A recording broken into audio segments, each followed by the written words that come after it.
नमस्कार दोस्तों, स्वागत है हमारे चैनल भक्ति सागर में। दोस्तों, यदि आप हमारे चैनल भक्ति सागर पहली बार देख रहे हैं तो सब्सक्राइब करना नहीं भूले। दोस्तों, अब भाद्रपद महीने की शुरुआत हो चुकी है। 20 अगस्त से शुरू हो गई है जो 18 सितंबर तक रहेगी।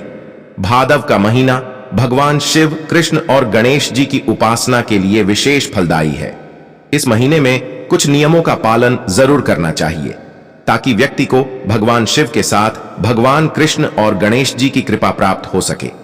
धार्मिक मान्यताओं के अनुसार सिर्फ सावन ही नहीं बल्कि भादो का महीना भी भगवान शिव को प्रसन्न करने के लिए सबसे अच्छा माना जाता है। यह महीना भगवान श्री कृष्ण और भगवान गणेश को भी समर्पित है। इस पूरे महीने स्नान, दान और पूजा पाठ करने से व्यक्ति को सुख समृद्धि का आशीर्वाद मिलता है और जीवन की तमाम तरह की समस्याओं से भी मुक्ति मिलती है। इस महीने में भगवान शिव, भगवान कृष्ण और गणेश जी का आशीर्वाद प्राप्त करने के लिए आपको कुछ बातों का विशेष ख्याल रखना चाहिए। भादो के महीने में अच्छी सेहत पाने के लिए गुड़ का सेवन बिल्कुल भी न करें। साथ ही इस महीने दही भी नहीं खानी चाहिए। इसके अलावा बैंगन, मांस, मदिरा आदि का सेवन भी नहीं करना चाहिए। भाद्रपद के महीने में नारियल के तेल का इस्तेमाल खाने में नहीं करना चाहिए। धार्मिक मान्यताओं के अनुसार ऐसा करने से संतान सुख में बाधा आ सकती है। जो लोग संतान सुख की कामना कर रहे हैं या नव विवाहित हैं, उन्हें ऐसा करने से बचना चाहिए। इस पूरे महीने व्यक्ति को अपने बाल, नाखून आदि नहीं काटने चाहिए। खास करके रविवार, सोमवार और गुरुवार के दिन महिलाओं और पुरुष दोनों को ही बाल नहीं धोने चाहिए और न ही काटने चाहिए। भगवान कृष्ण की पूजा के लिए भी यह महीना लाभकारी रहेगा। इस पूरे महीने भगवान कृष्ण की पूजा अर्चना करने के साथ ही उन्हें तुलसी का भोग रोजाना लगाएं। रविवार के लिए तुलसी का पत्ता पहले ही तोड़कर रख लें। भाद्रपद भगवान कृष्ण का पसंदीदा महीना है, इसलिए यह महीना कृष्ण भक्ति, व्रत और उपाय के लिए बहुत महत्वपूर्ण है। इस माह के कृष्ण पक्ष की अष्टमी तिथि को श्री कृष्ण का जन्म हुआ था, जिसे देश भर में जन्माष्टमी के रूप में मनाया जाता है। इस महीने में कई प्रमुख त्योहार आते हैं, जैसे कजरी तीज, भगवान गणेश महोत्सव, अनंत चतुर्दशी आदि त्योहार आते हैं। भादो के महीने में गीता का पाठ करना भी शुभ माना गया है। ऐसा करने से जीवन में सुख, समृद्धि और यश में वृद्धि होती है। संतान प्राप्ति जो लोग कामना कर रहे हैं, उन्हें इस दौरान गोपाल मंत्र का पाठ करना चाहिए। धर्मशास्त्रों में कहा गया है कि भाद्रपद के महीने में पवित्र नदियों में स्नान करने, गरीबों को दान करने और व्रत रखने से बहुत लाभ होता है। इस पूरे महीने भगवान श्री कृष्ण की पूजा करने से व्यक्ति की सभी मनोकामनाएं पूरी होती हैं। भादो महीना में मक्खन जरूर खाएं। मक्खन खाने से उम्र बढ़ती है। गाय का घी खाएं। गाय का घी खाने से शक्ति मिलती है। भादो में गाय का दूध पिएं, वंश की वृद्धि होती है। भादो में एक वक्त भोजन करें, पुण्य की प्राप्ति होती। स्कंद पुराण के अनुसार भाद्रपद, भादो मास में दिन में एक ही समय भोजन करना चाहिए। इससे व्यक्ति स्वस्थ रहता है। स्वच्छ और हल्के वस्त्र पहनने चाहिए। ऐसे स्थान पर शयन करना चाहिए जहां अधिक हवा और नमी न हो। भीगने से बचना चाहिए और यदि भीग गए हों तो यथाशीघ्र सूखे कपड़े पहनने चाहिए। नंगे पैर गीली मिट्टी या कीचड़ में नहीं जाना चाहिए। सीलन युक्त स्थान पर नहीं रहना चाहिए और बाहर से लौटने पर हाथ पैरों को अच्छी तरह धोकर पोंछ लेना चाहिए। भाद्रपद, भादो मास में दिन में सोना, खुले में सोना, रात्रि जागरण, अत्यधिक व्यायाम, धूप सेवन, अत्यधिक परिश्रम, अज्ञात नदी, जलाशय में स्नान नहीं करना चाहिए।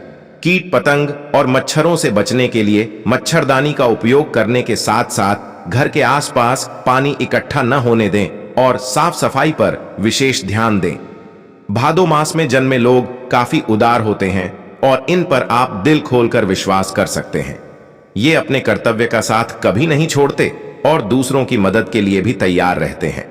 ये समाज की भलाई के लिए हमेशा काम करते रहते हैं और इसके पीछे इनका कोई स्वार्थ नहीं छिपा रहता। इस मास में जन्मे लोग काफी बुद्धिमान भी माना जाते हैं और हर कार्य को काफी सोच समझकर करते हैं, जिससे इनके ज्यादातर कार्य काफी सफल होते हैं। ये काफी कंजूस भी होते हैं। और जल्द ही कोई भी खर्च करने से बचते हैं। इस वजह से इनकी आर्थिक स्थिति काफी मजबूत होती है और धन की कमी नहीं होती है। भाद्रपद मास में जन्मे लोगों को चीजें आसानी से प्राप्त नहीं होती हैं, इसलिए किसी भी चीज को प्राप्त करने में काफी मेहनत करनी पड़ती है। ये काफी मेहनती होते हैं और नए लोगों से मिलना जुलना काफी पसंद करते हैं। इनके काफी दोस्त होते हैं और दोस्तों की मदद के लिए हमेशा तैयार भी रहते हैं। हालांकि इनको गुस्सा भी काफी आता है और कभी कभी इनको खुद पर कंट्रोल भी नहीं रहता। इनको खाली बैठना या बेकार की बातें करना बिल्कुल भी पसंद नहीं है, इसलिए ये कुछ न कुछ काम करते रहते हैं। 22 वर्ष के बाद भाद्रपद मास में जन्मे लोगों का भाग्योदय होता है। इनका वैवाहिक जीवन काफी अच्छा रहता है और हर रिश्ते को पूरी तरह ईमानदारी से निभाते हैं।